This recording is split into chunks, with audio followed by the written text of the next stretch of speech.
In the medieval world, people often recorded sightings of creatures that today might seem utterly fantastical. Yet for the people of that era, these accounts were considered real, and their depictions in manuscripts were detailed and often frighteningly vivid, with scribes and monks illustrating beasts that combined elements of familiar animals into hybrids that challenged both the imagination and the natural order. For example, unicorns, which were described as horse-like creatures with a single spiraling horn capable of purifying water and detecting poison. And while modern readers might dismiss them as symbolic, medieval texts such as the Physiologus treated them as real entities, noting not only their appearance but also their behaviors, the ways they eluded hunters, and their supposed interactions with humans and alongside unicorns. Sea monsters, or krakens, were a common subject in nautical charts and Portolan maps, often depicted with tentacles large enough to engulf entire ships, while eyewitness accounts described sailors being dragged to watery graves by tentacled leviathans. Though some scholars today believe these were exaggerations of encounters with giant squids or whales. In addition to sea creatures, medieval bestiaries often described animals that mixed traits in ways that defied logic,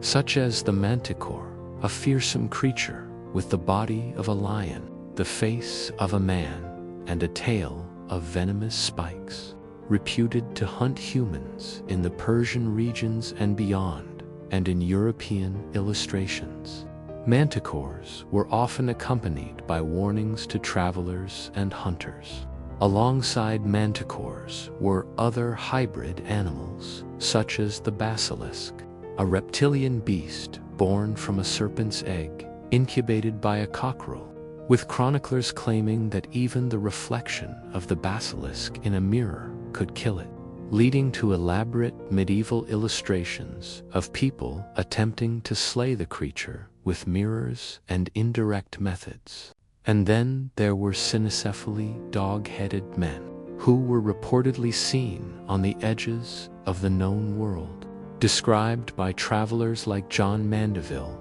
as inhabiting far-off lands with strange customs and abilities. And the fascination with such beings reveals not only a fear of the unknown, but also an imaginative way of mapping moral and cultural boundaries onto the natural world. Furthermore, monstrous birds, such as the ROC, described in Marco Polo's accounts as enormous enough to carry elephants in their talons, added to the sense that the medieval world was teeming with wonders and terrors. And these creatures often symbolized moral or religious lessons, teaching readers about humility, courage, and piety through allegory, while lesser-known animals, such as the selkie-like creatures of northern lore, or the catabli, a small African beast whose gaze was thought to be deadly,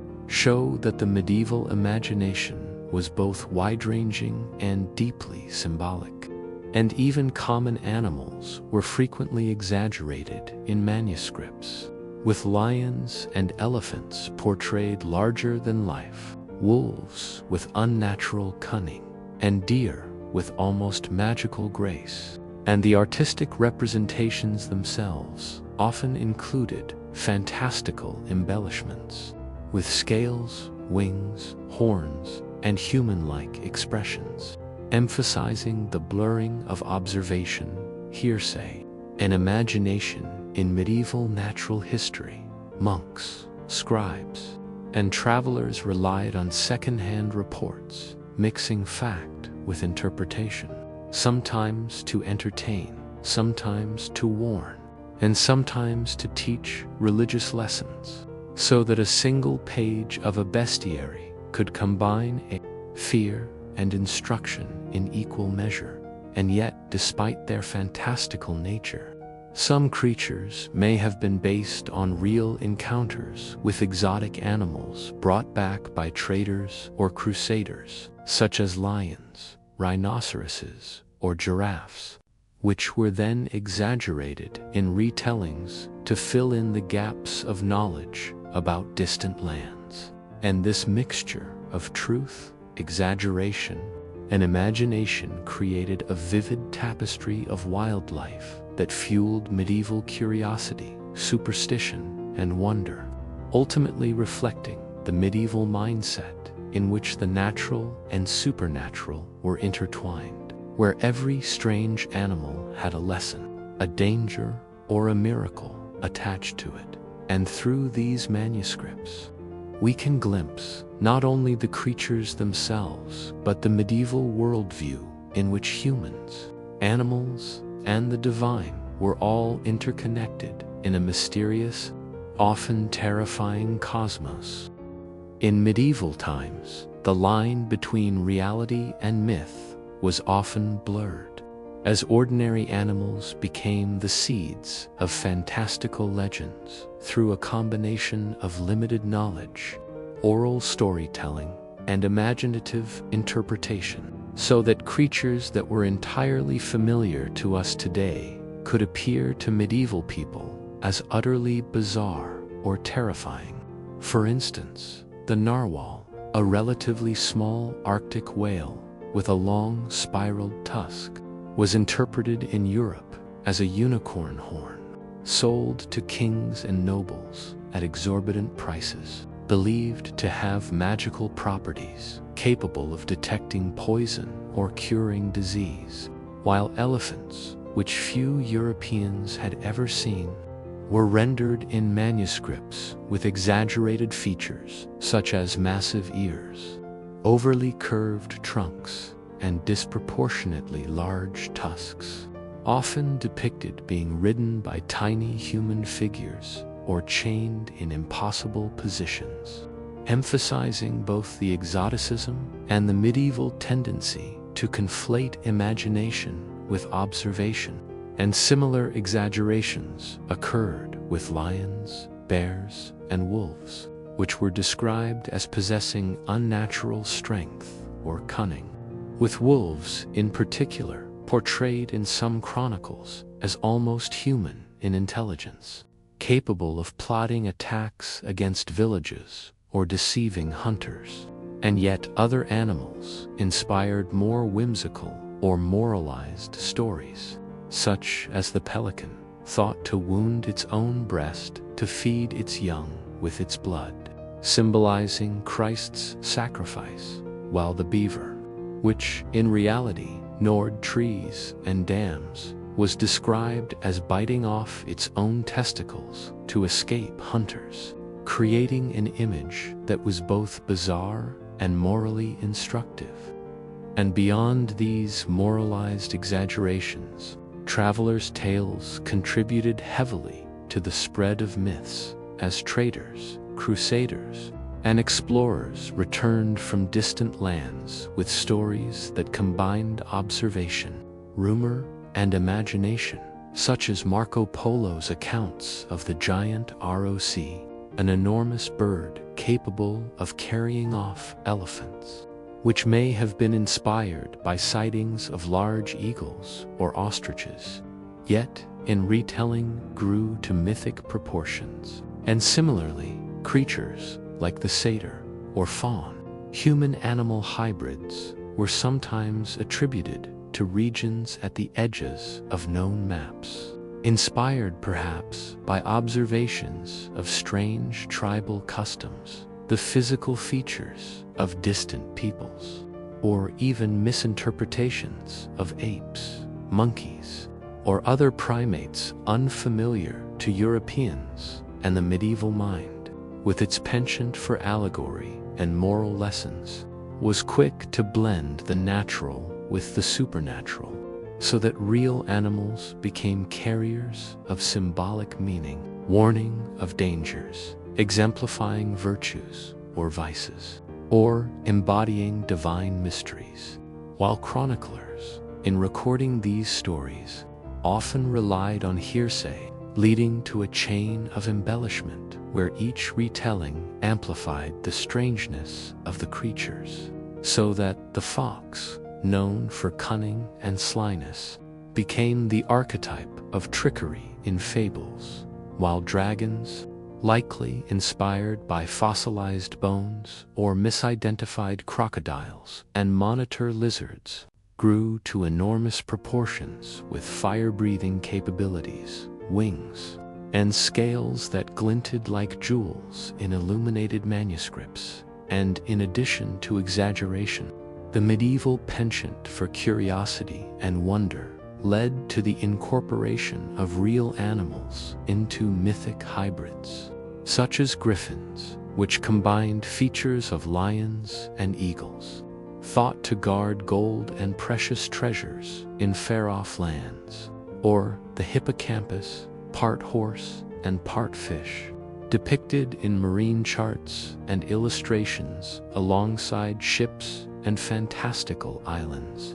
blending natural history with imaginative speculation. And even small or common creatures like cats, frogs, or snakes were often portrayed with supernatural traits, attributed with magical or medicinal properties, or as agents of divine or demonic intervention, revealing a worldview in which the boundaries between fact, fiction, and moral teaching were fluid, and where every animal encounter could hold a story, a lesson, or a warning, so that, to a medieval observer, the world teemed with wonders, both real and imagined, and the careful reading of bestiary's chronicles and travelers' accounts reveals the deep human impulse to interpret, embellish, and mythologize the natural world, creating a vibrant and sometimes terrifying tapestry of creatures that reflected both the limitations of knowledge and the boundless creativity of the human imagination,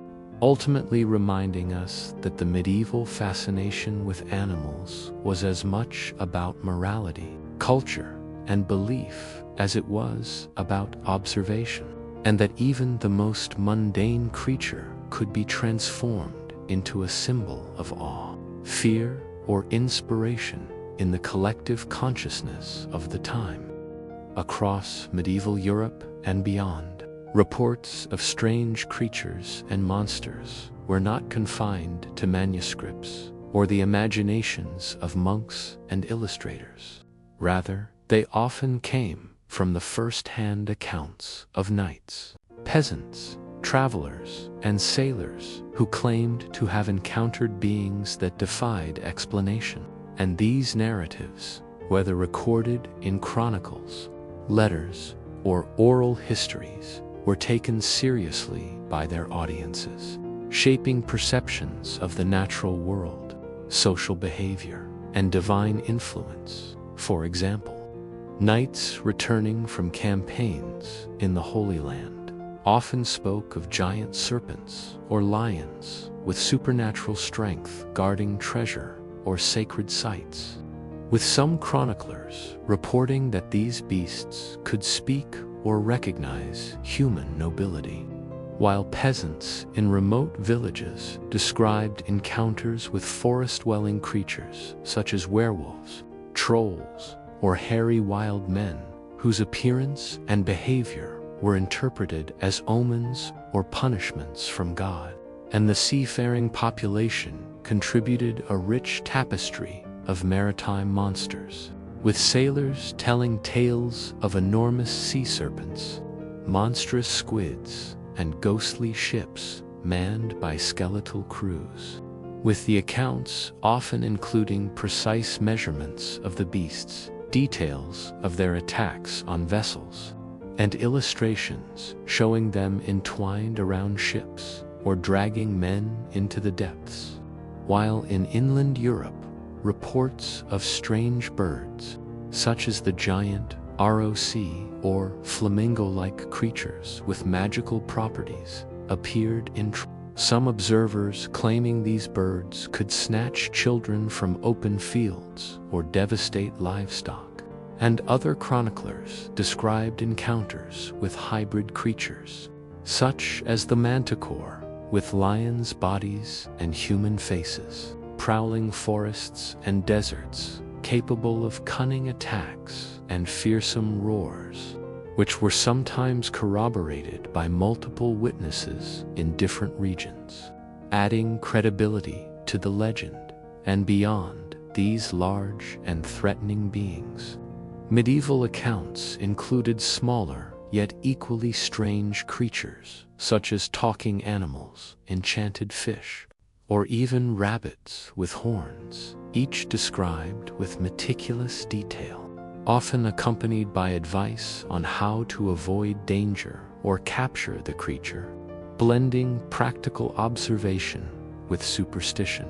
As in the case of the catoblepus, a small ox-like beast said to have a lethal gaze, or the various types of dragons reported in southern Europe, which chroniclers claimed nested in mountains, breathed fire, and required cunning or divine intervention to slay. And these stories were often set within moral or religious frameworks, with the monsters representing sin, temptation, or divine punishment, while the human protagonists, knights, hunters, or peasants, embodied courage, faith, or piety. And some accounts describe knights attempting to trap or slay these beasts using elaborate strategies, such as mirrors, nets, or decoys, emphasizing human ingenuity and virtue in confronting the unknown. And many of these narratives were recorded in illuminated manuscripts, featuring detailed illustrations that brought the monsters to life, blending reality and imagination, showing interactions between humans and creatures in highly dramatic scenes, sometimes including entire armies fighting sea serpents or hunters outwitting manticores. And in some cases, entire towns were said to be threatened by monstrous invasions, with villagers arming themselves and calling upon local lords or clerics to banish the creatures through ritual, prayer, or combat, highlighting the social and cultural impact of these sightings on medieval communities. While travelers' tales expanded the reach of these monsters beyond local regions, spreading across kingdoms and inspiring further embellishment, so that by the time a story appeared in a manuscript or chronicle, it was often a combination of eyewitness report, rumor, moral lesson, and imaginative elaboration. And these narratives served multiple purposes: entertaining audiences, reinforcing moral or religious teachings, warning of danger, and cultivating a sense of wonder about the wider world. And while modern historians often view these accounts skeptically, the meticulous detail in descriptions, measurements, and illustrations suggests that medieval people earnestly believed in the creatures they reported, and that these stories, though fantastical to us today, were deeply rooted in human experience, observation, and interpretation of the unknown, reflecting a worldview in which humans, animals, and the supernatural were intimately connected, and where every shadow in the forest, ripple in the sea, or distant roar could be a manifestation of the mysterious and terrifying creatures that inhabited the imagination and reality of the medieval era, leaving behind a rich legacy of legends, manuscripts, and art that continues to captivate and inspire wonder centuries later. Medieval festivals were a fascinating blend of religious devotion, community celebration, and sometimes outright bizarre rituals that would strike modern observers as astonishing or even grotesque. And among these, the Feast of Fools, celebrated primarily in France, stood out as an event where social norms were inverted. Lower clergy or ordinary townspeople could mock their superiors, wear costumes that mocked authority figures, and engage in satirical performances that blended humor, irreverence, and theatricality, often including masquerades where bishops or priests were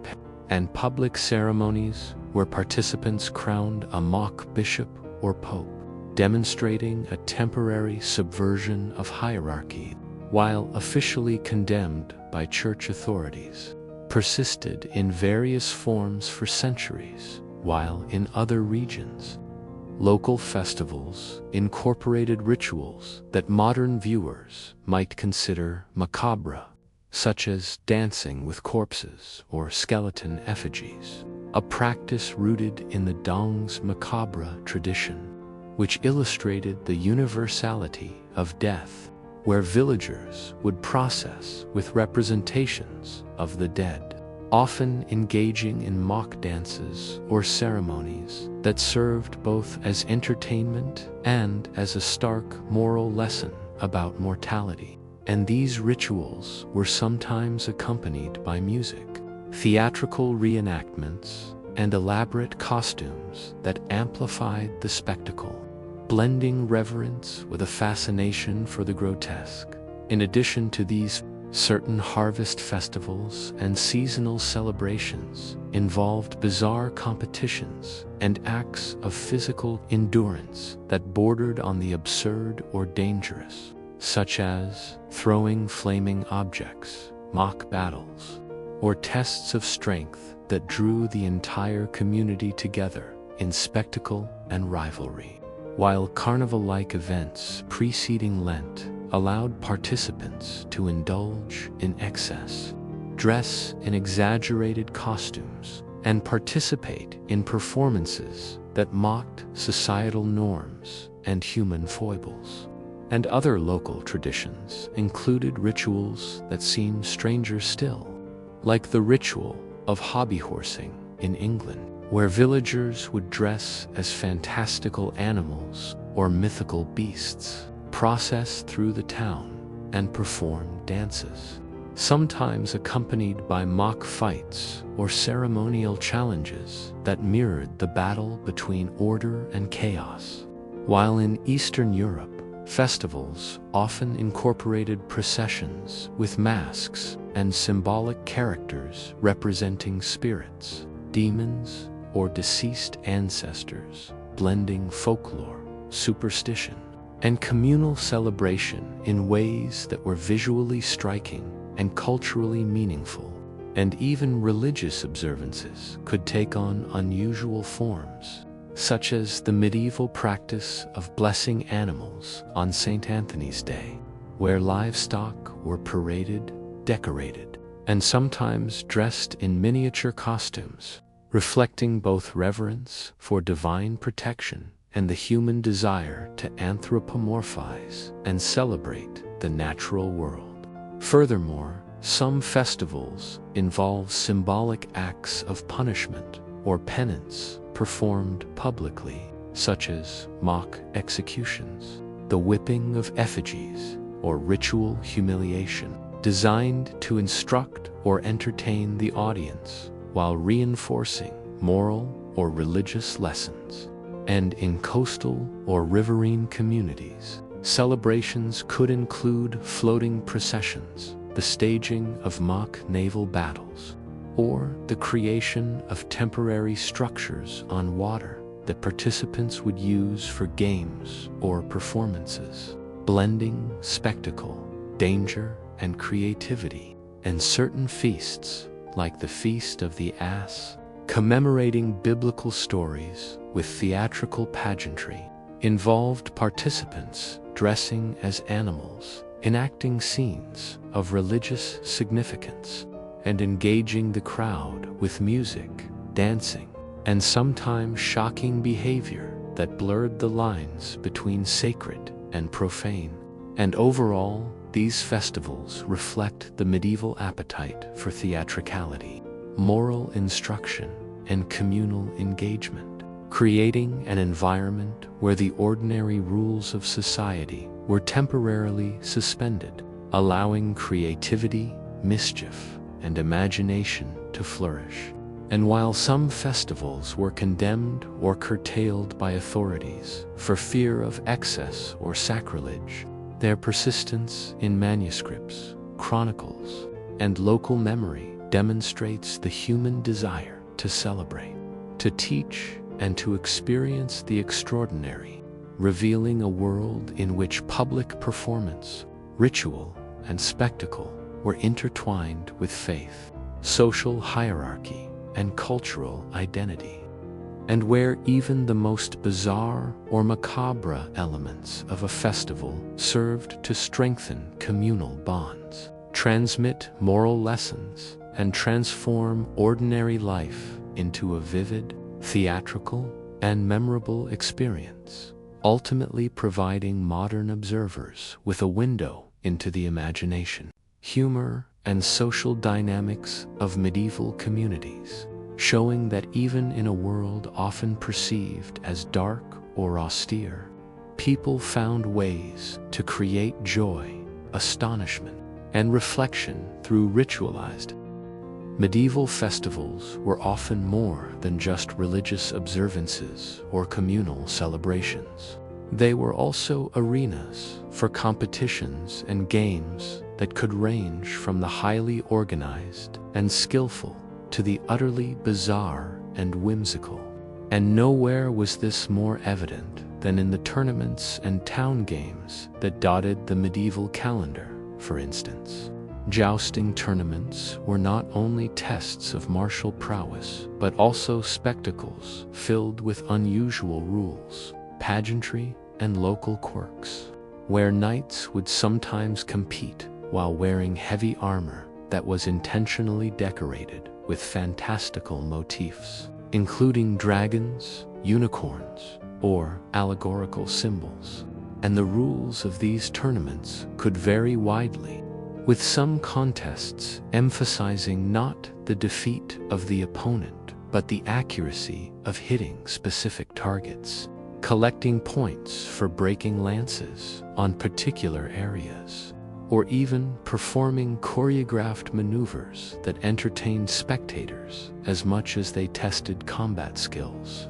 While local variations introduced whimsical elements, such as jousts on stilts, contests involving mock weapons like padded clubs or wooden swords, or even entirely playful competitions where the goal was to knock an object off a pole or unseat a disguised opponent. And beyond jousting, towns organized games that were both physically demanding and bizarre by modern standards, including sack races, tug-of-war competitions involving entire neighborhoods, and contests to carry heavy objects across treacherous terrain, sometimes punctuated by challenges such as dodging thrown pies, slippery mud, or unexpected obstacles. While some festivals included events like the running of the pigs, in which villagers chased small animals through the streets,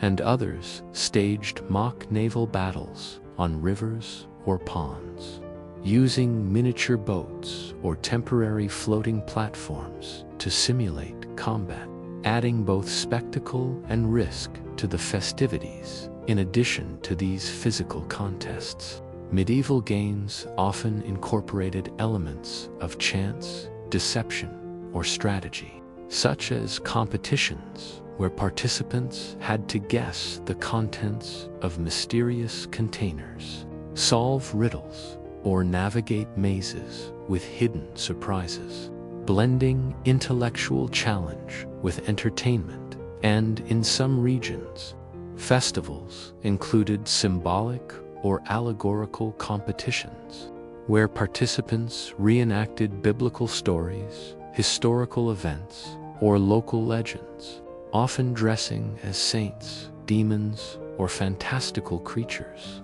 and performing feats that combined athletic skill, performance art, and moral instruction. while certain games involved community-wide participation, such as the boy bishop ceremony, where young boys were elected as symbolic bishops and participated in processions, competitions, and challenges against other groups, blending satire, ritual, and entertainment. Furthermore, some contests could become dangerously chaotic, such as the game of mob football played in towns throughout England and Scotland, involving large numbers of participants, few rules, and a ball that could weigh several pounds, leading to injuries, property damage, and occasional arrests. Yet the chaotic nature of these games contributed to their excitement and appeal, reflecting a culture in which physical skill, courage, and ingenuity were celebrated, even in playful or exaggerated forms, and beyond competitive games. Festivals also included events designed purely to astonish, amuse, or confuse, such as mock executions, staged battles with imaginary enemies, or contests where participants dressed in ridiculous costumes and attempted improbable feats, while markets, fairs, and traveling performers added additional layers of entertainment, including acrobatics, juggling, animal tricks, and displays of exotic or curious objects, blending commerce, spectacle, and communal engagement. And these competitions and games, whether serious or whimsical,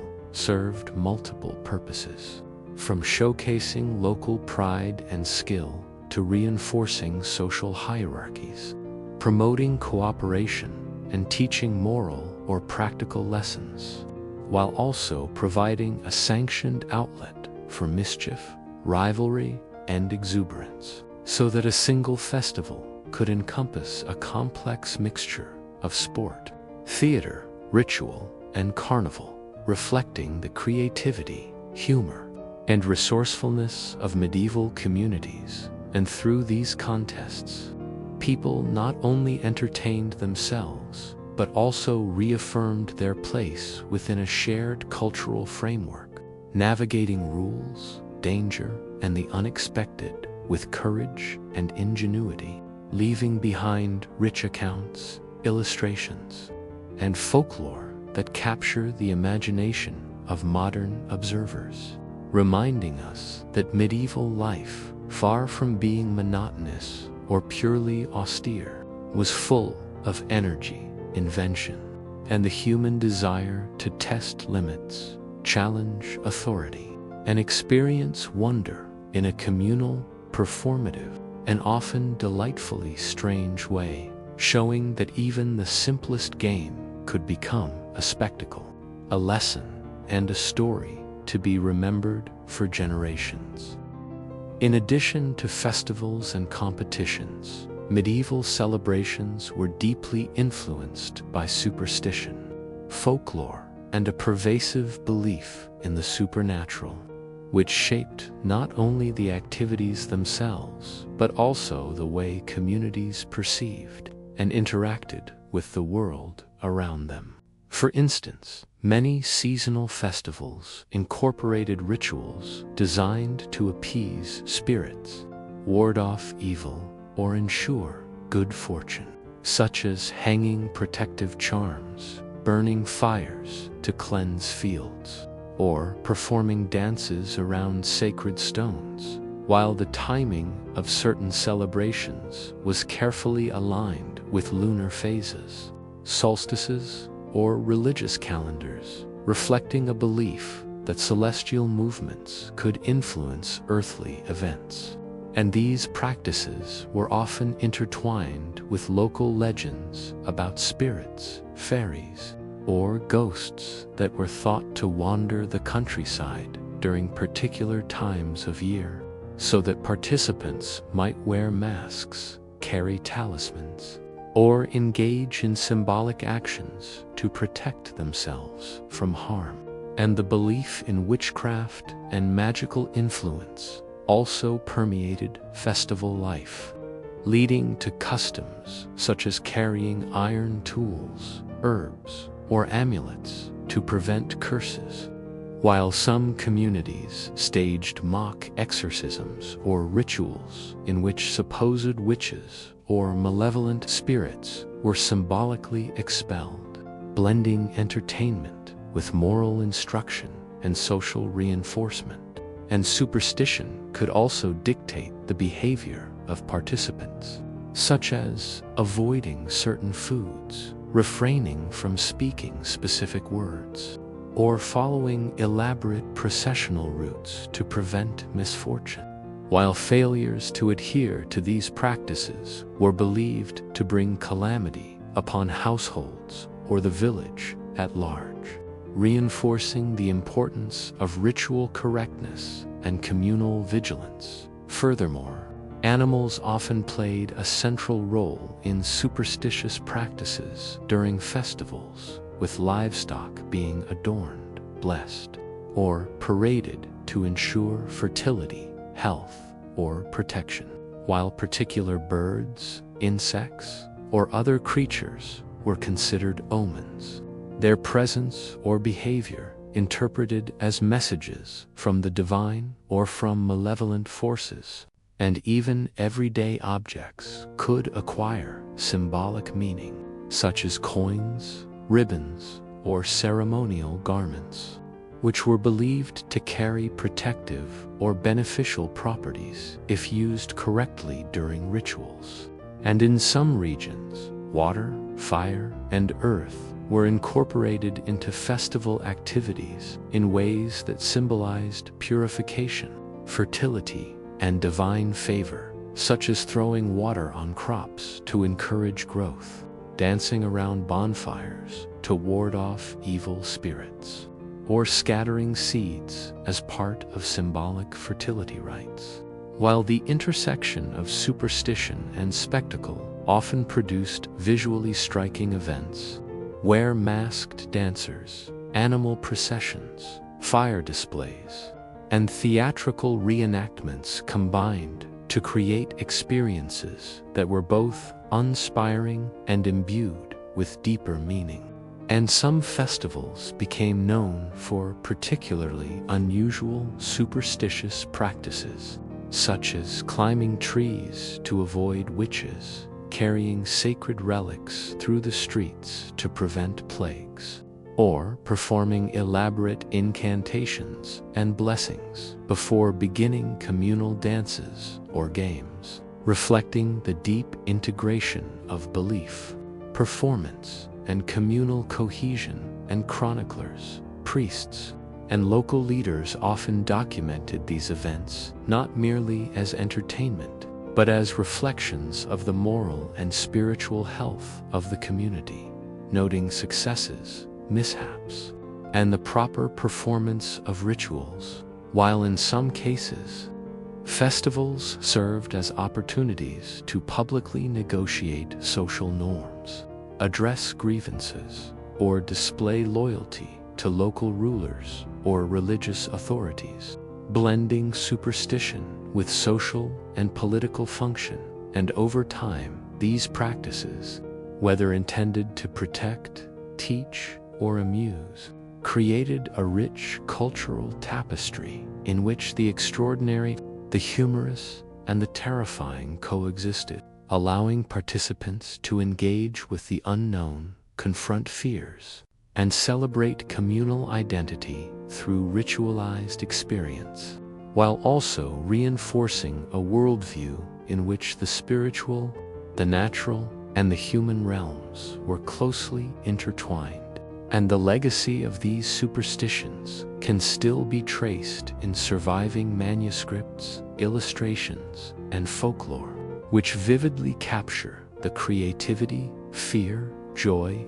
and moral reflection inherent in medieval celebrations, revealing a society in which entertainment, belief, and cultural cohesion were inseparable, and where even the strangest or most inexplicable elements of a festival served to strengthen bonds, transmit knowledge, and create a sense of wonder, ensuring that the memory of these practices would endure long after the revelers themselves had passed, leaving modern observers with a fascinating glimpse into the imagination, spirituality, and social complexity of medieval communities, and showing that what may seem bizarre today was, in its time, an essential part of how people understood, navigated, and celebrated the mysterious world around them. Medieval Europe was a world of inventiveness and ingenuity, where the desire to solve practical problems often merged with imagination, superstition, and the occasional macabre twist, resulting in a wide array of machines and tools that were sometimes marvels of engineering, sometimes grotesque instruments, and often a curious mixture of both. For instance, the development of mechanical clocks, watermills, and intricate lifting devices showcased the growing understanding of gears, pulleys, and hydraulics, enabling monasteries, castles, and towns to regulate time, grind grain, or transport heavy loads with remarkable efficiency. And while these innovations were undeniably practical, other inventions leaned toward the bizarre, reflecting an aesthetic and cultural fascination with spectacle, danger, or even punishment, such as elaborate siege engines like trebuchets and catapults, which could hurl enormous stones, flaming projectiles, or disease-ridden carcasses over castle walls, merging tactical utility with psychological warfare, while smaller, personal tools could be equally strange. From multifunctional surgical instruments to complex locks designed to protect valuables or confound thieves, and craftsmen, blacksmiths, and engineers often combined artistic flourish with mechanical function, creating devices that were as visually striking as they were effective, with gears adorned with carvings, handles shaped like animals, or functional mechanisms disguised as ornamental objects, and beyond practical or decorative uses. Some machines reflected the medieval fascination with experimentation and curiosity, such as automata, mechanical birds, or clockwork figurines found in cathedrals, noble houses, and scholarly workshops capable of moving, singing, or performing simple tasks intended to inspire wonder, demonstrate technical skill, or convey religious or moral allegories, while in contrast, certain tools were explicitly designed to terrify, intimidate, or punish, including early forms of locks, cages, and restraining devices, some of which evolved into instruments of torture, illustrating a culture in which control, justice, and deterrence were intertwined with mechanical ingenuity. And even everyday implements could take on unusual forms, like oversized tongs for handling hot coals, intricate measuring devices, or multi-pronged agricultural tools designed for specific regional crops or tasks, reflecting both creativity and adaptation to local needs. And in workshops across Europe, inventors experimented with weapons and defensive devices that seemed almost fantastical, from spring-loaded crossbows to elaborate armor with hidden compartments, spikes, or moving parts. While monasteries and universities became centers of knowledge and experimentation, producing diagrams, treatises, and models that preserved ideas ranging from the purely functional, blending observation, mathematics, and philosophy. And some of these inventions, though technically sound, carried symbolic or allegorical significance, such as water clocks decorated with saints or dragons, mechanical fountains that depicted scenes from scripture, or automata designed to teach moral lessons through movement and spectacle, highlighting the medieval tendency to merge the practical with the instructive and the ornamental. Furthermore, engineers and craftsmen drew inspiration from both local and distant sources, incorporating ideas from Arab, Byzantine, and Asian technologies, adapting foreign designs for European needs, and in doing so, created a hybrid culture of mechanical creativity that combined observation, imagination, and experimentation. While even mundane household tools were sometimes designed in extraordinary ways, from multi-bladed knives to combination kitchen implements, reflecting both ingenuity and the sometimes playful or eccentric sensibilities of their makers. And in military contexts, devices such as portable ballistae, concealed traps, and collapsing bridges demonstrate the intersection of engineering skill with strategy, deception, and psychological impact. While more curious inventions, like mechanical birds used in hunting, early forms of self-apparating fountains, or toys for noble children, reveal a fascination with motion, mimicry, and the replication of life, suggesting a worldview in which observation of nature, practical necessity, and artistic expression converged. And the surviving manuscripts, diagrams, and occasional surviving artifacts allow modern historians to glimpse the remarkable creativity of medieval minds, showing that even in a period often stereotyped as backward or simplistic, there existed a profound and sometimes bizarre engagement with technology, mechanics, and imagination, producing machines and tools that were simultaneously useful, terrifying, whimsical, and deeply reflective of a society negotiating the boundaries between the natural, the supernatural, and the human capacity for invention. And in studying these devices, one gains insight not only into the practical concerns of medieval life, but also into the creativity, daring, and sometimes dark fascination that characterize the inventors, craftsmen, and thinkers of the age, leaving a legacy of ingenuity that continues to inspire curiosity and awe in the modern observer. In medieval Europe, the intersection of law, punishment, and technology produced some of the most infamous and terrifying tools ever created.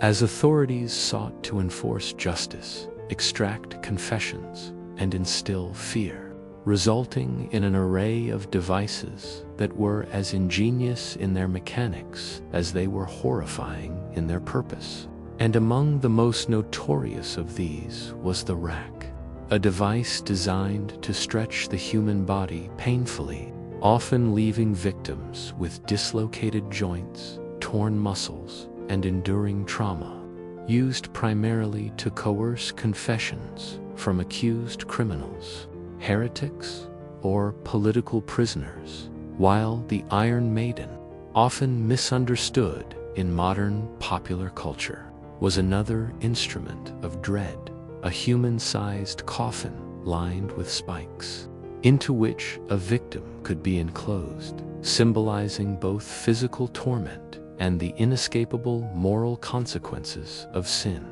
And beyond these, smaller, yet equally cruel devices included thumbs designed to crush fingers and toes slowly, the pair of anguish, a spiked instrument inserted into the mouth or other orifices to inflict maximum pain, and the breaking wheel, where victims' limbs were shattered systematically in public spectacles, intended to deter crime and demonstrate the absolute authority of rulers. While these tools were often accompanied by carefully codified procedures and overseen by officers trained in their use, reflecting a bureaucratic and ritualized approach to punishment that combined fear, spectacle, and social control. And many instruments of torture were not only functional but also mechanically sophisticated, with levers, pulleys, screws, and cages designed to maximize suffering while allowing precise control over the process, highlighting the medieval fascination with both human anatomy and engineering. And the symbolic significance of punishment was often as important as the physical effect, as devices were intended to demonstrate divine or royal authority, enforce moral norms, and visibly mark the transgression of law or sin in ways that could be witnessed by the community. While chroniclers, artists, and legal texts meticulously documented these devices, sometimes with exaggerated illustrations that emphasized horror, moral lessons, or cautionary tales, which also served to cement the fearsome reputation of rulers and judicial systems. Furthermore, instruments like the strapado, which suspended victims by the arms behind their backs, often combined mechanical ingenuity with public spectacle, creating a dramatic scene of vulnerability and pain, while cages, stocks, and pillories allowed for prolonged exposure to humiliation, punishment, and public scrutiny, reinforcing social hierarchies and communal norms. And the use of torture was not limited to the extraction of confessions, but extended to the punishment of enemies, heretics, and political opponents, reflecting the intertwining of legal, religious, and political power in medieval society. While manuals and treatises on torture techniques circulated among officials, detailing methods, sequences, and ethical justifications for their use, demonstrating a chilling combination of procedural rigor, theoretical rationale, and mechanical inventiveness. And in addition to these formalized devices, improvisational tools and methods were often employed, ranging from heated irons, binding instruments,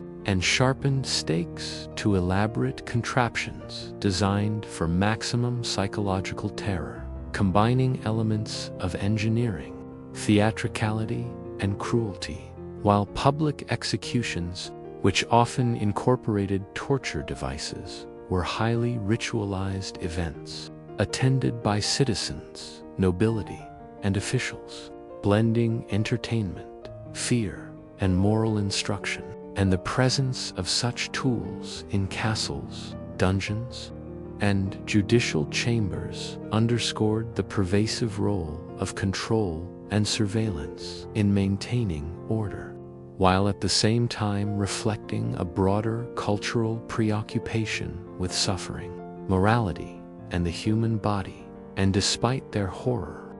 these devices also reveal remarkable mechanical sophistication, as inventors and artisans experimented with levers, screws, weights, and pulleys to maximize effect while minimizing unintended consequences. And while modern perspectives understandably focus on the cruelty, historical analysis shows that these instruments were part of a complex system of law, morality, and social hierarchy. And they also reveal how fear, imagination, and technology could converge in ways both practical and symbolic, leaving a legacy that continues to fascinate, horrify, and educate, illustrating the darker side of medieval ingenuity, showing how human creativity could be applied to both the construction of marvels and the infliction of pain, and reminding modern observers that the tools and machines of the past were deeply intertwined with belief, power, and societal norms, creating an enduring historical record of the human capacity for both invention and cruelty. And through the study of these devices, one can gain insight not only into the technological capabilities of the time, but also into the cultural, moral, and psychological landscape of medieval Europe, where fear, justice, and spectacle combined to produce some of the most memorable and chilling artifacts in human history. Medieval life, though often perceived as austere or primitive, was full of remarkable ingenuity, and this was especially evident in the design of everyday objects, which combined practicality with imagination, symbolism, and occasionally bizarre or unexpected features. For example, kitchen implements were often multifunctional, such as knives with multiple blades for different tasks, specialized spoons for testing temperature or flavor, and complex grain mills that doubled as decorative displays, reflecting a culture in which functionality and aesthetic appeal were deeply intertwined. While furniture could incorporate hidden compartments, elaborate carvings, or mechanical features such as rotating shelves, folding benches, or concealed locks designed to protect valuables, demonstrating not only a concern for security, but also a delight in craftsmanship and surprise. And even mundane clothing items sometimes had curious innovations, from hoods with secret pockets and detachable sleeves to belts equipped with multiple hooks and loops for carrying tools, reflecting a blend of utility, fashion, and ingenuity that responded to both social and practical needs. And in addition to domestic items, tools used for work and trade were often highly specialized and creatively designed, such as carpenters' multi-purpose measuring devices, blacksmiths' tongs and hammers with intricate features, or agricultural implements that combine digging, cutting, and threshing functions in a single apparatus.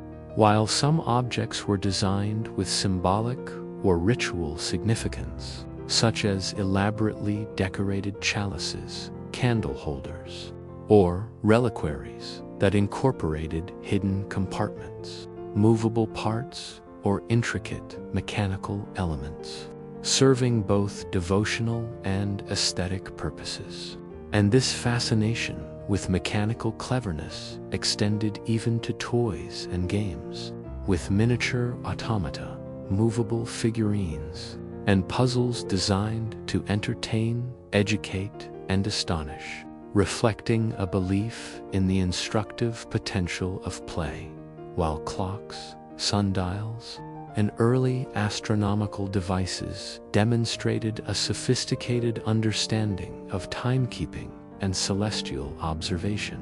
often adorned with symbolic carvings, zodiac signs, or mythical creatures to combine utility with narrative. And beyond these domestic and leisure objects, certain tools and devices had practical uses that today would seem extraordinary or strange, such as fire-starting kits with multiple flints, surgical instruments with integrated measuring or cutting mechanisms, and water-raising devices that relied on intricate series of buckets, pulleys, and wheels to move large quantities of water efficiently, highlighting the engineering skill and problem-solving abilities of medieval artisans. Furthermore, the medieval obsession with novelty and spectacle often led to objects designed more to impress than to function,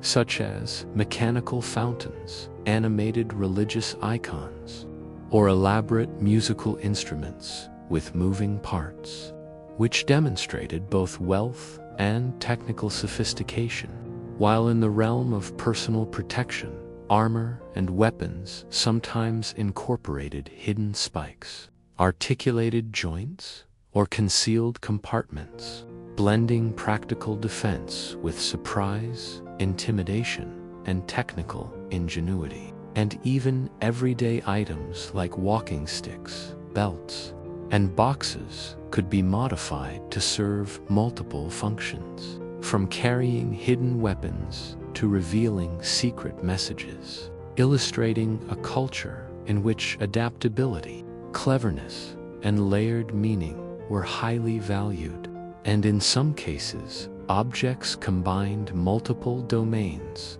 of medieval life, such as religious devotion, entertainment, and mechanical skill, exemplified in automata used in church rituals or educational devices,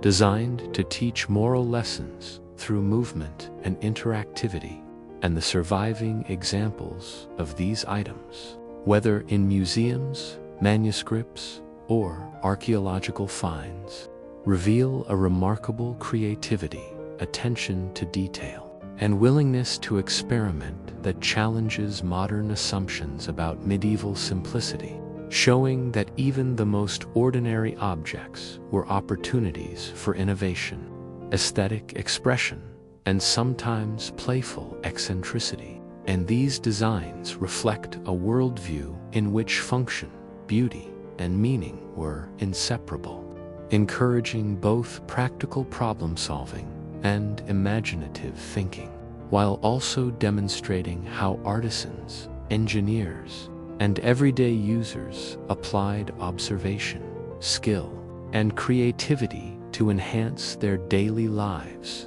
leaving a legacy of clever, often bizarre, and sometimes astonishing objects that continue to inspire fascination, reminding us that the medieval mind was capable of both technical mastery and artistic invention, and that in a world constrained by limited materials and knowledge, human ingenuity found endless ways to transform the ordinary into the extraordinary, combining utility, spectacle, symbolism, and wonder in ways that continue to captivate, educate, and inspire admiration today. In medieval Europe, medical practice was a fascinating and often bewildering blend of observation, superstition, tradition, and experimentation, resulting in a wide array of remedies that ranged from the surprisingly effective to the downright bizarre. And one of the most common practices was bloodletting, believed to balance the humors, blood, and yellow bile, which were thought to govern health and temperament. And physicians would employ leeches, or specialized cupping devices to remove blood, sometimes in alarming quantities, from patients suffering from conditions as varied as fever, headaches, or melancholy. While the process was often accompanied by careful ritual, incantations, or prayers to ensure divine approval, and alongside bloodletting, herbal remedies formed the backbone of medieval pharmacology, with plants such as mandrake, wormwood, sage, and lavender combined into infusions, poultices, and ointments, with each ingredient chosen not only for its perceived medical properties, but also for symbolic or mystical significance, as herbs were often associated with planets, saints, or specific ailments, reflecting a worldview in which the physical and spiritual were inseparable. Furthermore, potions and elixirs were sometimes enriched with exotic ingredients imported via trade, such as pearls, ambergris, spices, or powdered gemstones, believed to enhance efficacy, while many recipes called for complex preparations involving chanting, astrological timing, or symbolic gestures to activate the remedy's full potential. And magical amulets, charms, and talismans were frequently prescribed alongside herbal treatments intended to protect the patient from evil spirits, curses, or the influence of malefic stars. While some remedies were profoundly strange by modern standards, such as applying powdered mummy, using live animals in concoctions, or drinking mixtures made from the blood or fat of other creatures, which were thought to transfer strength, health, or vitality, and beyond internal remedies. External treatments included leeches, poultices, ointments, and ritualized application of substances, sometimes incorporating elements of sympathetic magic, such as binding a wart with a piece of thread or placing an afflicted limb on a representation of the disease, blending observation with imagination. While medieval surgeons and barber surgeons employed surprisingly practical techniques as well, performing amputations, setting broken bones, and draining abscesses, though often with rudimentary tools, minimal anesthesia, and extensive reliance on herbal analgesics, and the results could vary dramatically depending on skill, luck, and the patient's constitution. In addition to these standard practices, some remedies were deeply influenced by astrology, as the position of the stars and planets was thought to govern the body's humors and determine the success of treatments, leading physicians to consult astrological charts before applying bloodletting, administering herbs, or performing surgeries. While certain diseases were attributed to supernatural causes, such as possession, divine punishment, or curses, and required treatments that combined medicine with ritual, prayer, exorcism, or talismans, reflecting a worldview in which health, morality, and spiritual integrity were deeply interconnected. And alongside professional treatments, folk medicine and domestic remedies flourished, with villagers relying on charms, incantations, and dietary regimens passed down orally, creating a rich and diverse body of knowledge that sometimes complemented or contradicted scholarly medicine. While the social context of healing was equally important, as physicians, apothecaries, and herbalists occupied positions of respect and authority, and the act of administering medicine was as much about psychological reassurance, ritual observance, and communal participation as it was about the physical effect. And this interweaving of practicality, superstition, and symbolism produced a medical culture that could be at once astonishingly creative, occasionally effective, and profoundly strange, offering modern observers a glimpse into a worldview where the boundaries between the natural, supernatural, and moral realms were fluid, and where every illness was not only a physical problem, but also a spiritual, cosmic, and social challenge. And by examining these remedies and practices, one gains insight into the medieval mind, its inventive strategies for survival, its reverence for tradition, its imaginative interpretations of disease, and its relentless pursuit of healing, blending observation, intuition, faith, and ritual in ways that continue to fascinate, educate, and sometimes horrify, highlighting both the limitations and the ingenuity of a society navigating a world full of mystery, danger, and wonder, while striving to alleviate suffering and protect life through remedies that could be simultaneously rational, symbolic, magical, and extraordinary.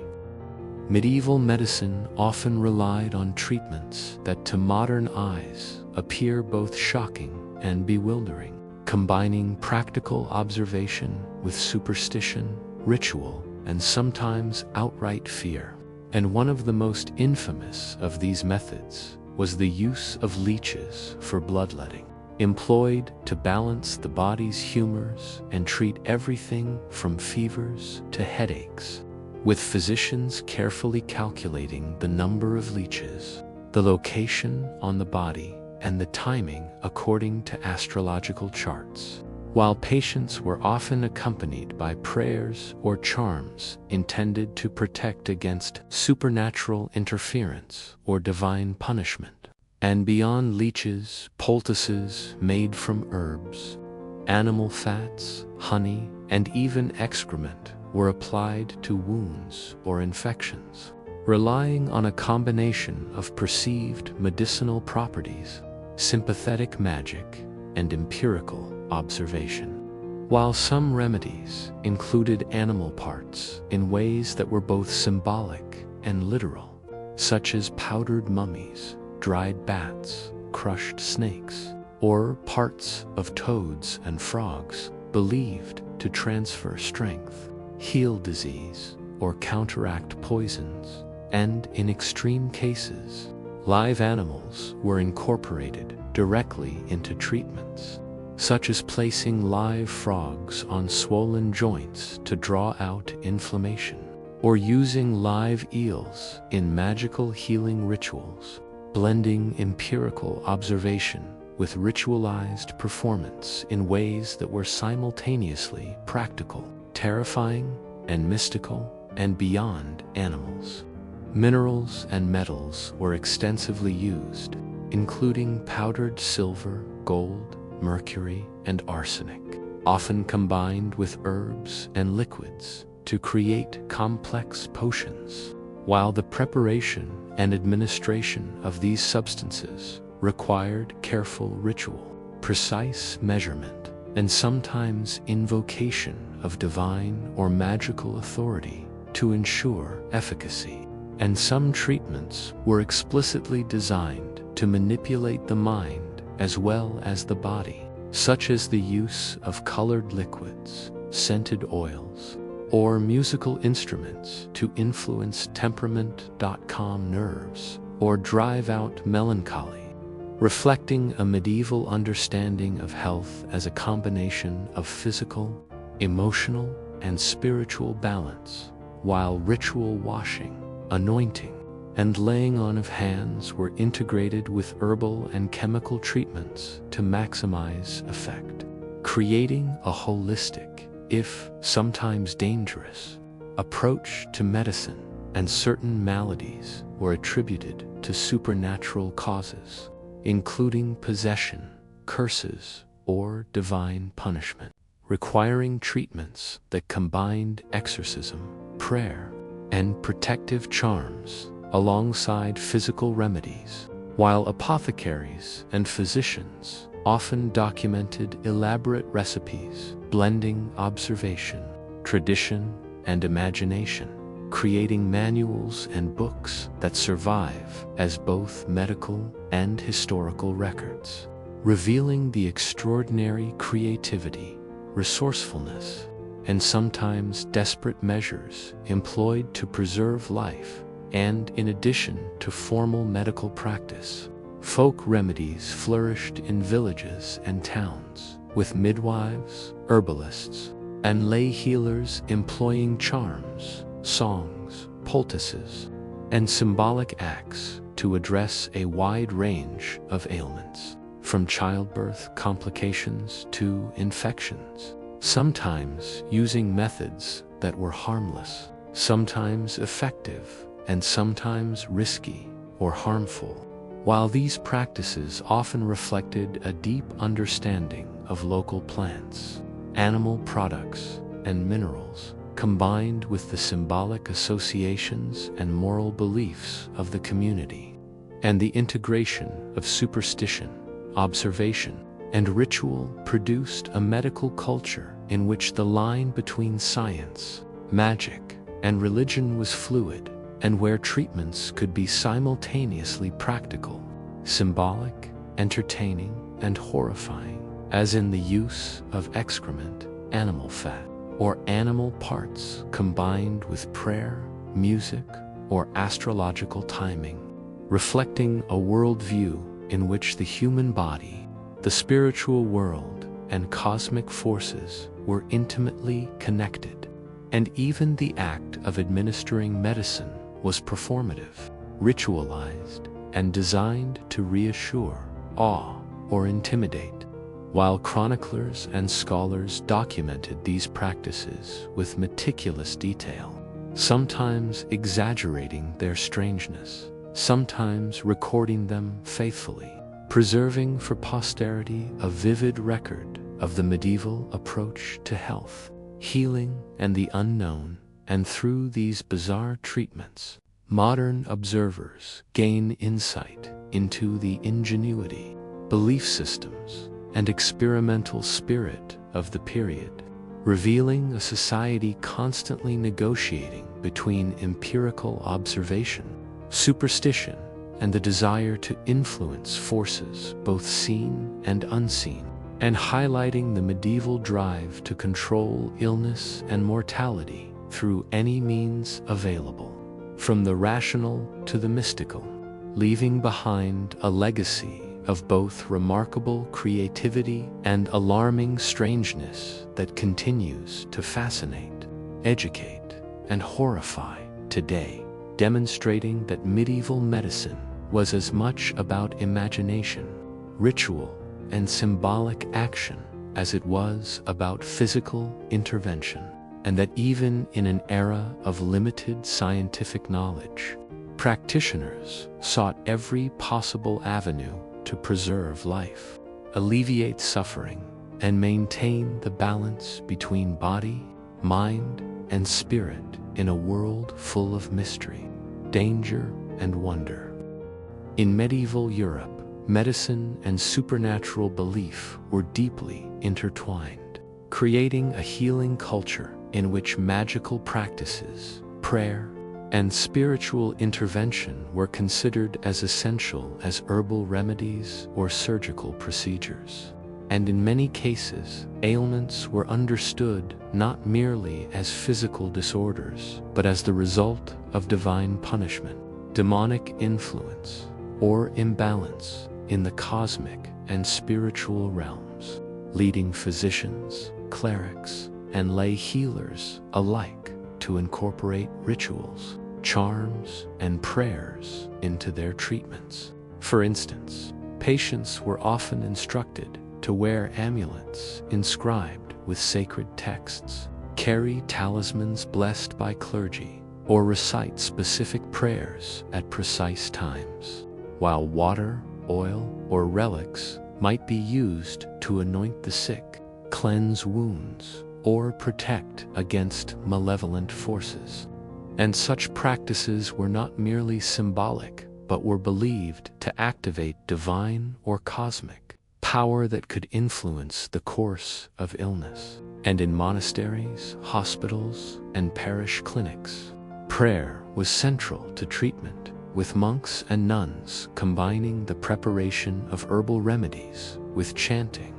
liturgical rites, and intercession on behalf of patients. While festivals and holy days could also serve therapeutic purposes, as processions, pilgrimages, and communal rituals were thought to purify,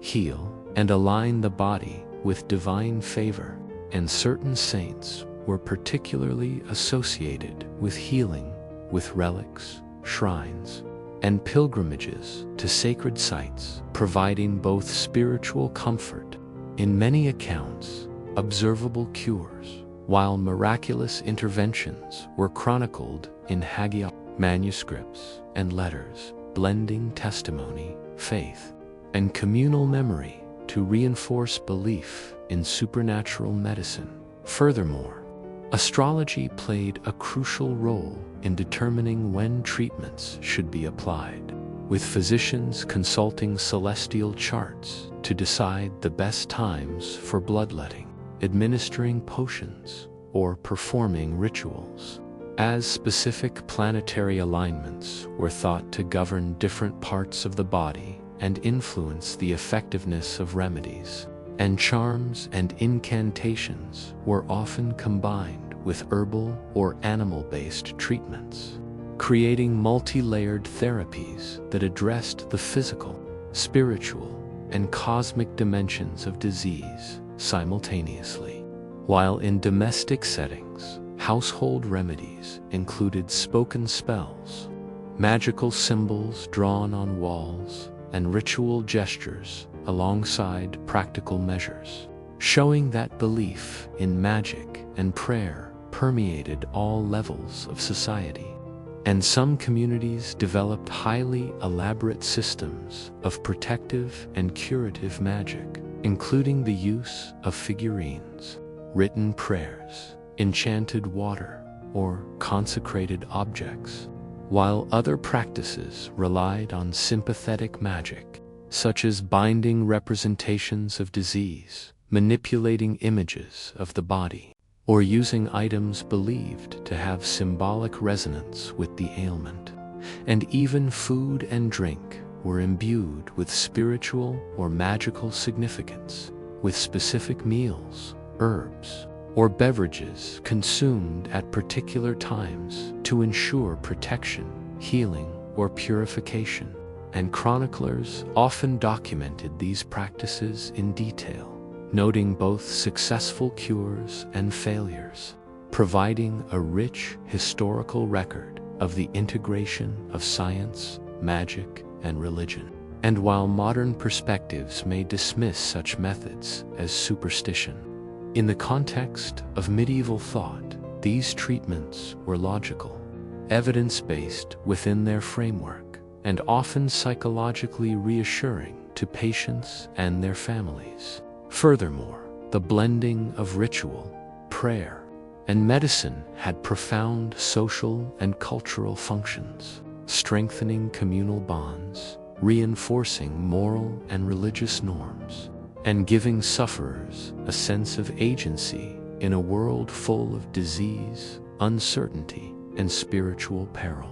And in cases of plague or epidemic, public prayers, processions, and ritual purification were as important as quarantine, hygiene, or herbal remedies, reflecting a holistic approach to health in which divine favor, communal action, and individual treatment were inseparable, while manuals, treatises, and illustrated guides preserved this knowledge for future generations, depicting the preparation of potions, the placement of amulets, and the performance of incantations with meticulous detail, often accompanied by symbolic diagrams, saintly images, or astrological charts, blending art, science, and devotion. And these records demonstrate a medieval worldview in which medicine was a moral, spiritual, and technical practice, where the sick were treated not only with substances and instruments, but also with prayers, ritual gestures, and cosmic alignment. And studying these practices today reveals the extraordinary creativity, resourcefulness, and depth of medieval healing culture, showing that even in a period often mischaracterized as ignorant or primitive, people sought every possible means, spiritual and magical, to preserve life, alleviate suffering, and restore balance, leaving a rich legacy that continues to fascinate, educate, and inspire modern understanding of the complex interplay between medicine, magic, and faith, highlighting a society in which the line between science, superstition, and religion was fluid, and where healing was an endeavor that encompassed body, mind, and spirit in ways both profoundly strange and deeply meaningful. In medieval Europe, the line between reality and imagination was often blurred, and this is nowhere more evident than in the widespread belief in monsters, mythical creatures, and strange beings, which were reported in chronicles, bestiaries, travelers' accounts, and folklore, reflecting both fear and fascination with the unknown. And in these accounts, creatures ranged from familiar animals imbued with magical qualities to entirely fantastical beasts, with some purportedly seen in remote forests, mountains, rivers, or oceans, while others were thought to inhabit liminal spaces like swamps, caves, or ruins. And these beings were often attributed moral, religious, or symbolic significance, serving as warnings, lessons, or embodiments of human vice and virtue. For example, dragons were among the most feared and admired creatures, depicted in manuscripts and carvings as enormous serpentine beings capable of breathing fire, guarding treasures, and threatening entire villages. While tales of heroic knights slaying dragons not only entertained but conveyed moral lessons about courage, piety, and the triumph of good over evil. And in addition to dragons, other legendary animals, such as unicorns, griffins, basilisks, and sea serpents, populated the medieval imagination, often described with astonishing detail in bestiaries that combined observation, hearsay, and allegory. While these texts frequently attributed symbolic meanings to the creatures, such as purity, strength, cunning, or divine punishment, making them both objects of curiosity and moral instruction. Furthermore, travelers' accounts often reported encounters with strange humanoid beings, giants, dwarves, or hybrid creatures, whose appearance, behavior, and habitat varied widely depending on the author. While some sightings may have been misinterpretations of real animals, exotic species, or even people with unusual physical characteristics, yet these reports were taken seriously by many and circulated widely, reinforcing cultural beliefs and sparking curiosity and fear. And in addition to terrestrial monsters, the medieval imagination extended to the skies and waters, with tales of griffins, dragons, and large birds inhabiting mountains, rivers, and oceans, while sailors and fishermen claimed to encounter mermaids, sea serpents, and enormous fish, often incorporating precise details about size, behavior, and location, which were recorded in maps, chronicles, and illuminated manuscripts, blending observation with legend.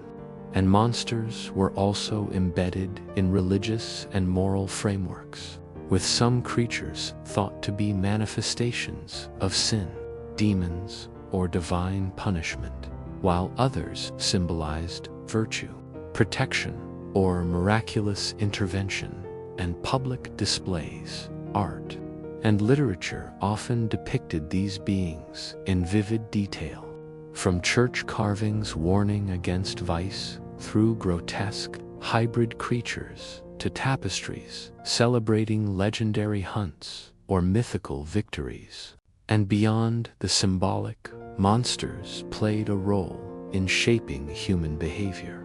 as fear of creatures in forests or waters influenced settlement patterns, travel, and law, with knights, hunters, and townspeople sometimes engaging in organized hunts, building fortifications, or performing rituals intended to ward off or appease supernatural beings. While medieval medicine, superstition, and folklore often intertwined, with remedies and charms aimed at protecting against monstrous attacks, curses, or disease associated with certain creatures, reflecting a holistic worldview in which the natural, supernatural, and moral realms were inseparable.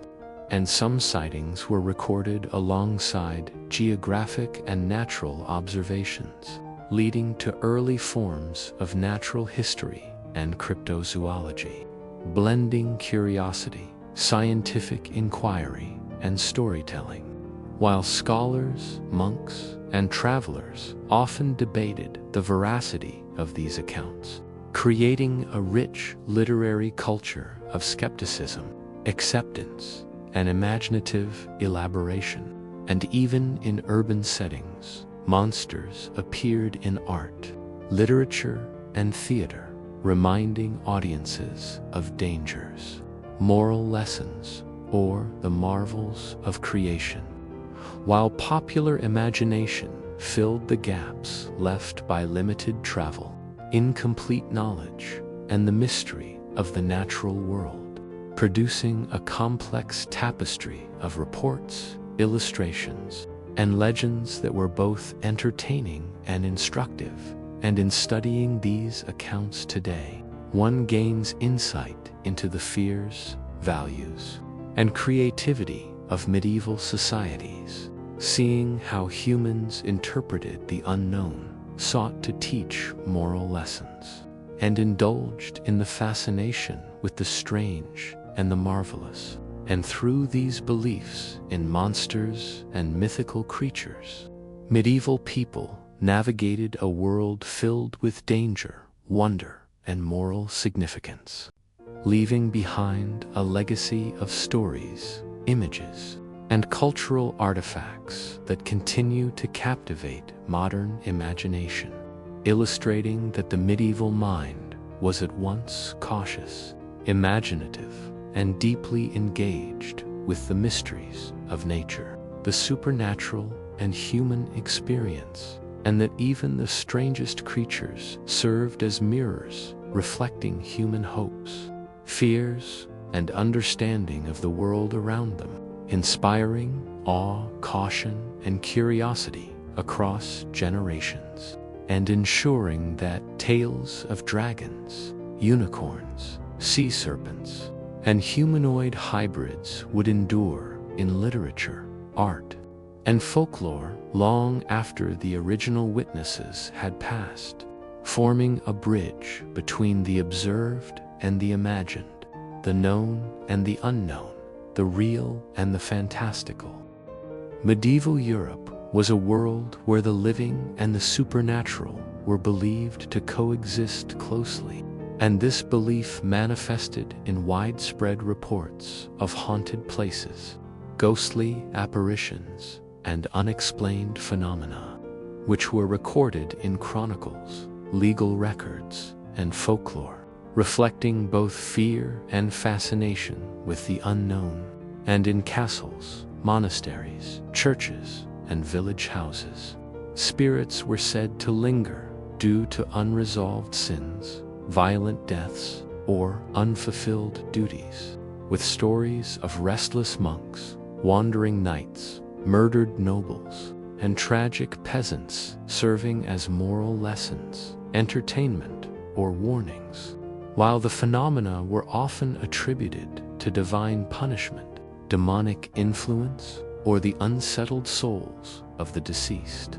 and chroniclers documented specific sightings with meticulous detail, noting the time of day, appearance of the apparition, sounds, odors, and effects on the living, with some reports describing transparent figures, glowing lights, spectral animals, or shadows moving independently, and others recounting more interactive hauntings, such as objects moving on their own, doors opening, strange knocking or scratching, or sudden chills that could terrify even the bravest individuals. While certain locations developed reputations for supernatural activity, such as abbeys built on ancient burial grounds, castles with violent histories, or crossroads and forest clearings considered gateways to the other world.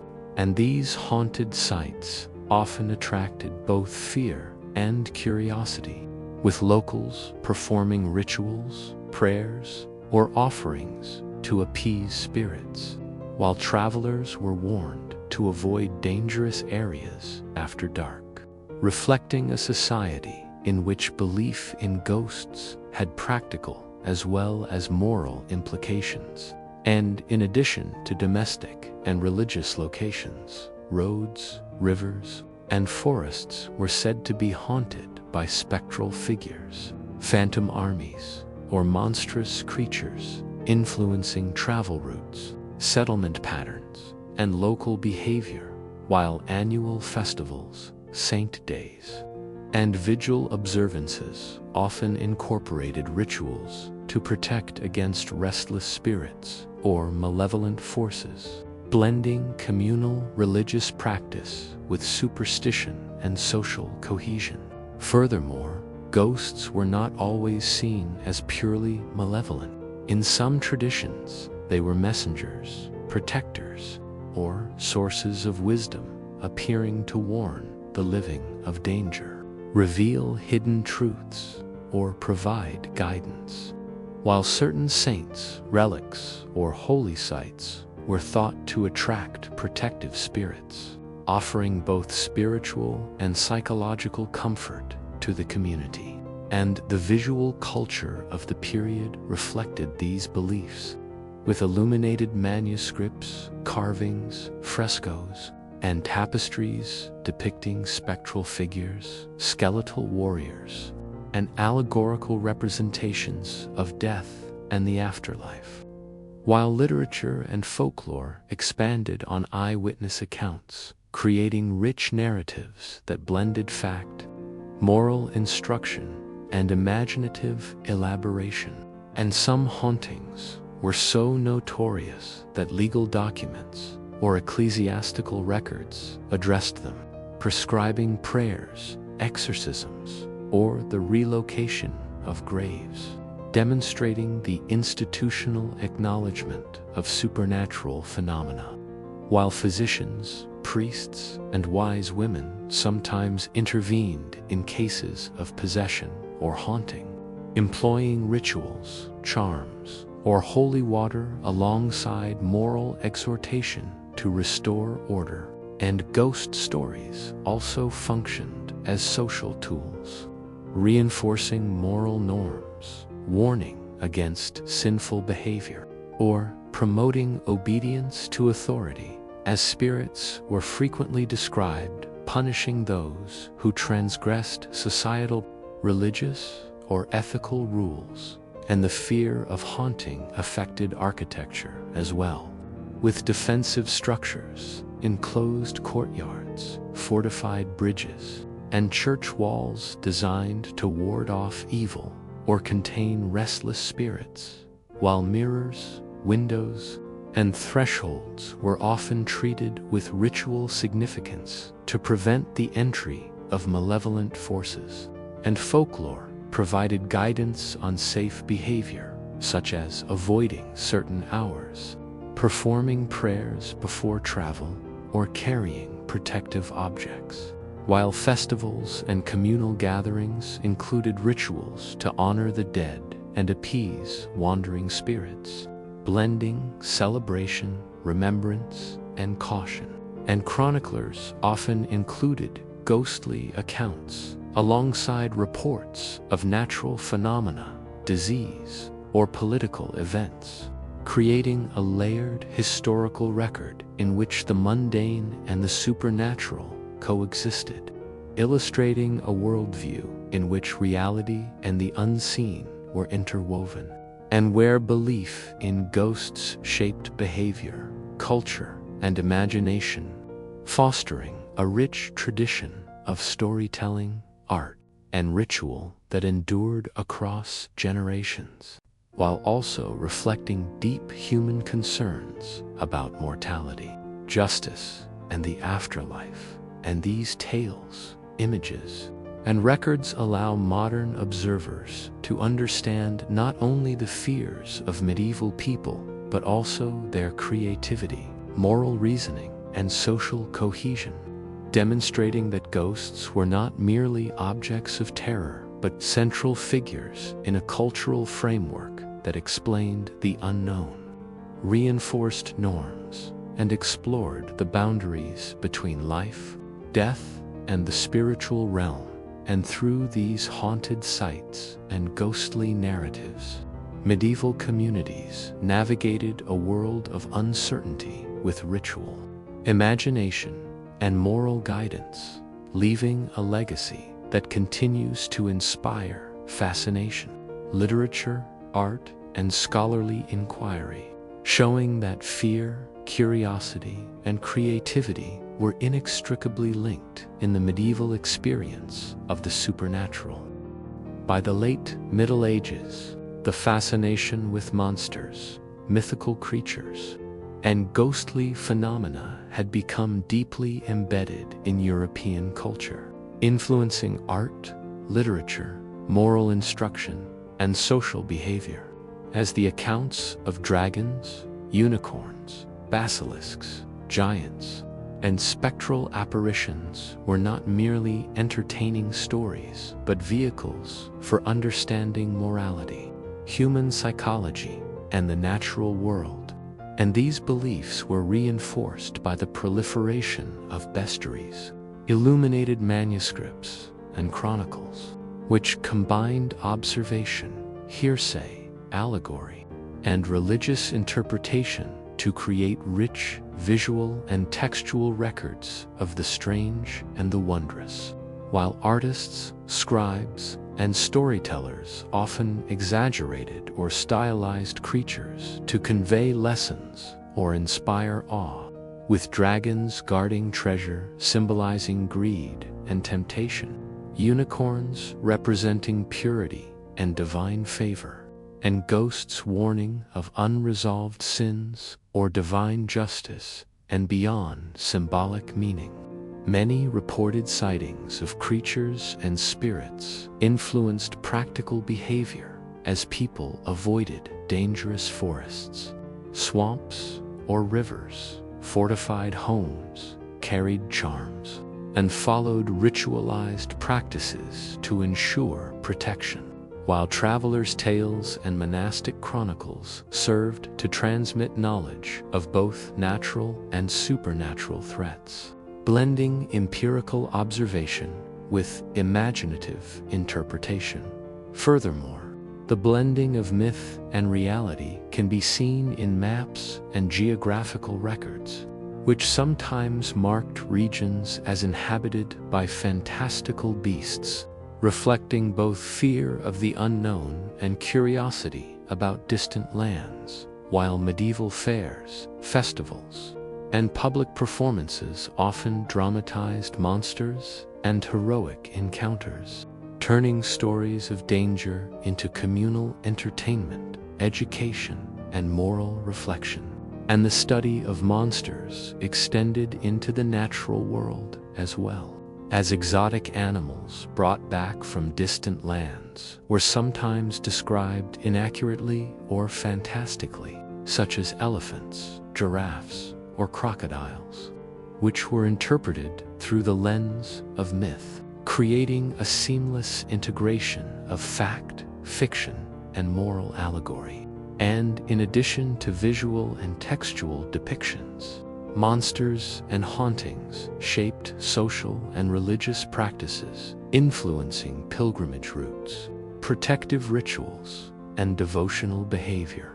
as people sought divine favor or protection from unseen threats, while monasteries, churches, and civic leaders often used tales of the supernatural to instruct, entertain, and guide communities, demonstrating the inseparability of imagination, morality, and social order in medieval life. And the presence of these myths and monsters extended into personal experience,